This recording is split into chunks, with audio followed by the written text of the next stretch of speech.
네, 이런 삼성 불법 승계 의혹 관련 쟁점 전문가와 더 자세히 들여다보겠습니다. 삼성 경영권 불법 승계 그리고 이 회계 부정 문제를 오랫동안 지켜봐온 이 공인 회계사이자 전직 국회의원 최이배 전 의원 전화로 연결돼 있습니다. 의원님 나와 계시죠? 예, 안녕하십니까. 최이배입니다. 네, 안녕하세요. 자, 과거 이 시민단체 시절부터 이 문제 오랫동안 지켜보셨는데 이번 검찰의 불구속 기소 결정 어떻게 보셨습니까? 당연한 결과라고 생각하고요. 네. 그 이재용 부회장의 경영권 승계 과정에서 그 대통령과 최순실 씨에게 뇌물을 제공해서 그 네. 불법적인 그 경영권 승계를 했다라는 불법성은 이미 국정농단 사건에서 이제 대법원까지 가서 결론이 난 사안입니다. 그리고 이 과정에서 이번에 새롭게 드러난 것이 시세 조정이나 회계 부정 등의 행위가 또 있었다라는 것이고요.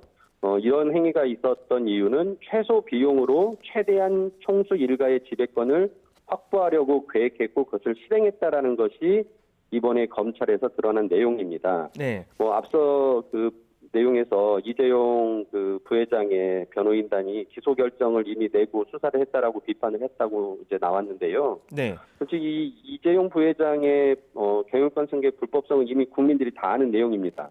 근데 여전히 이 부분을 인정하지 않고 이재용 부회장만 계속 불법성이 없다라고 하는 것이 참 좀 안타깝게 생각하고요. 지금이라도 인정할 것 인정하고 책임질 건 책임져야 된다라는 생각입니다. 네, 기소는 당연한 결과고 지금 인정하지 않는 모습이 좀 안타깝다 이런 얘기를 해주셨고요. 자, 조금 전 정리했지만 혐의 내용 결국 이 최소 비용으로 최대한의 총수 일가 지배권 확보 그리고 이 과정에서 불법을 저질렀다는 게 핵심인데 업무상 배임 그리고 시세 조종 이 같은 내용이죠.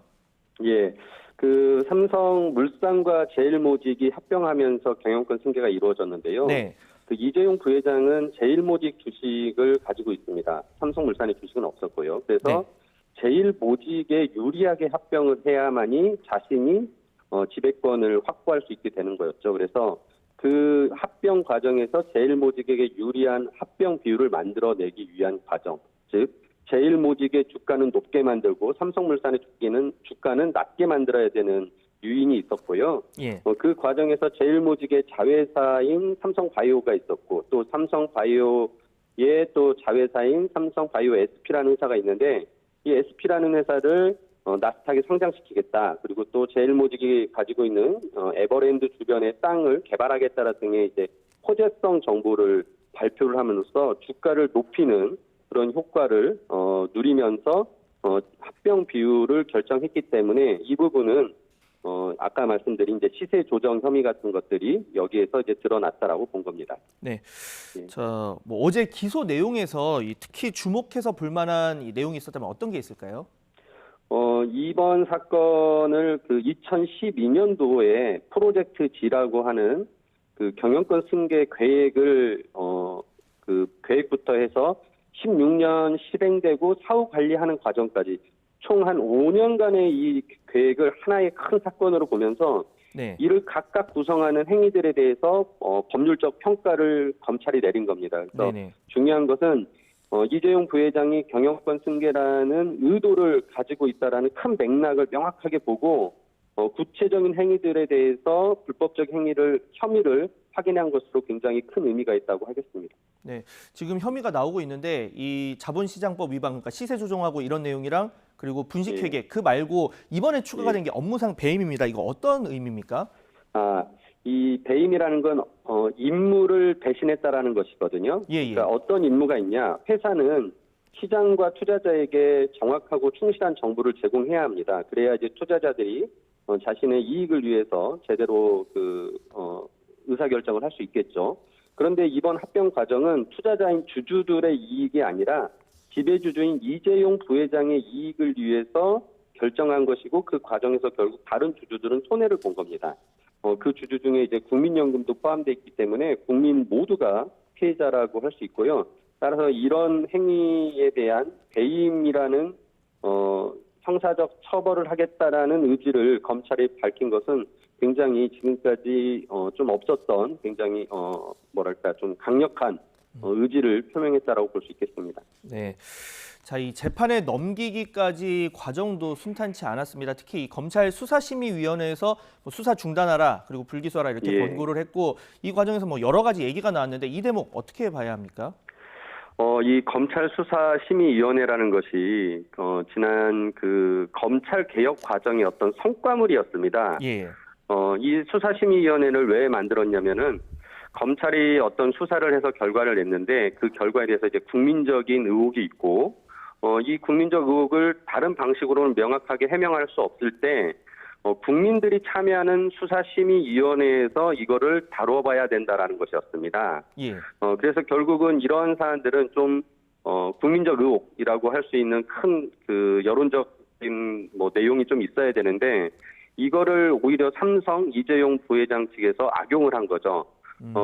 지금 자본시장법상의 시세조정이나 부정거래 행위 또는 외관법상의 분식회계 같은 이런 복잡하고 어려운 문제를 다룰 수 있는 내용이 아니거든요. 수사심의위원회라는 것 구성 자체가. 근데 삼성이 이를 악용해서 자신들에게 유리한 결론을 만들어냈었고 결국 그것 때문에 굉장히 이 기소를 하는 데까지 긴 시간이 걸렸습니다. 뭐 검찰도 이 수사심의위원회를 완전히 무시할 수 없으니까 이번에 그 수사심의위원회 끝나고 나서도 30여 명의 법률, 금융, 경영, 회계 전문가들의 의견을 청취를 했고요. 또 부장검사 회의를 통해서 기소를 결정했다고 합니다. 그래서 이 수사심의위원회의 결론이 권고사항이었으므로 뭐 그 부분에 대해서는 충분히 또 다른 절차를 거쳐서 보완을 해서 이번에 기소를 한 것으로 보입니다. 네, 그러니까 수사심의위에 올릴 만한 안건이 아니었는데 좀 악용을 했다 이런 얘기를 해주셨고, 자, 네. 이 부회장 측 입장 보겠습니다. 검찰이 처음부터 목표를 정해놓고 한 수사였다, 뭐 무리한 기소다 이런 입장을 냈거든요. 어떻게 보십니까? 뭐 당연히 뭐 이재용 부회장 측에서는 뭐 네. 그렇게 변론할 수밖에 없을 거라고 생각하고요. 앞에 처음 말씀드린 것처럼 여전히 국민들이 다 알고 있는 이 경영권 승계 불법성에 대해서 아직도 이재용 부회장만 인정을 하지 않고 있거든요. 예.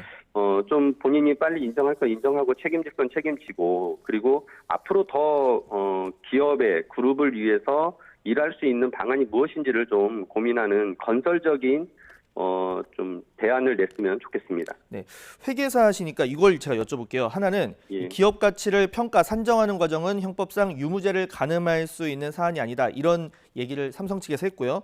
또 하나는 예. 이 12명의 회계 전문가들도 회계 기준 위반이 아니다. 이런 의견을 제시했다고 하는데요. 이거 어떻게 봐야 됩니까? 뭐 조금 어불성설인데요. 네. 뭐 기업 가치 평가 과정에서 얼마든지 상대방을 속일 수 있는 그런 그 불법적인 행위를 할 수 있습니다. 그래서 그동안 많은 사건들에서 이 기업 가치 평가를 가지고 법원에서 판단을 받은 사례들이 많습니다. 따라서 뭐 이런 것은 뭐 법원에서 가서 다툴 사안이 아니다라고 한 것은 말이 안 되는 사안이고요. 그리고 삼성이 요즘 이제 교수님들 또 뭐 회계 전문가나 법률 전문가 또는 전직 임원 등을 동원해서 언론에 굉장히 많은 기고 같은 걸 하면서 여론을 형성하고 있어요. 그 내용이 대부분 보면은 검찰의 기소는 무리한 것이다. 그리고 불법성이 없다라는 내용으로 자꾸 얘기를 하는데 그 앞서 이제 그 분식회계에 관련된 것은 금융당국에서 이미 분식회계라고 결론을 내렸습니다. 하지만 물론 이제 삼성은 또 이를 불복하면서 행정소송을 제기해서 지금 법원에서 다툼을 하고 있는데요. 뭐 이 역시 법원의 이제 판단을 받아서 결론이 날 것인데 제가 뭐 삼성에게 좀 아쉬운 부분은 진짜 삼성은 뭘 잘못한 게 드러나도 뭐 하나 순수하게 이렇게 인정하는 경우가 없이 모든 걸 이렇게 법률적인 다툼으로 끝까지 몰고 가는 상황입니다. 그래서 우리나라의 최고의 그룹이고 세계적인 기업임에도 이런 부분들은 좀 존경받지 못하는 삼성그룹의 모습을 만들어내는 것 아닌가라는 생각이 듭니다. 네. 자, 이미 지금 언론 보도를 보면 뭐 삼성 측에서 초호화 변호인단을 구성했다 이런 얘기들이 나오고 있는데 향후 이 재판에서의 쟁점 어떤 게 있을까요? 아까 말씀드렸던 것처럼 그 검찰이 좀 더 강력한 어떤 그 입장을 보인 것이 배임 혐의를 이제 한 것인데요.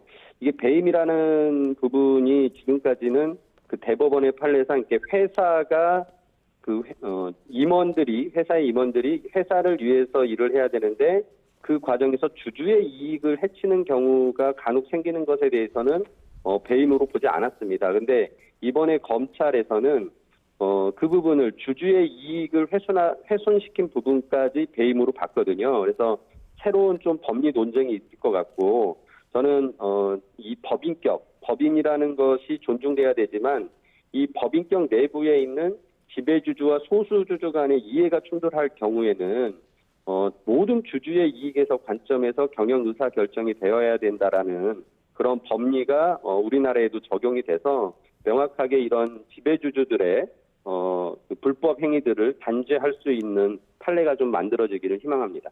네, 지금까지 최이배 전 의원과 이 삼성 불법 승계 의혹 관련한 내용 살펴봤습니다. 오늘 연결 감사합니다.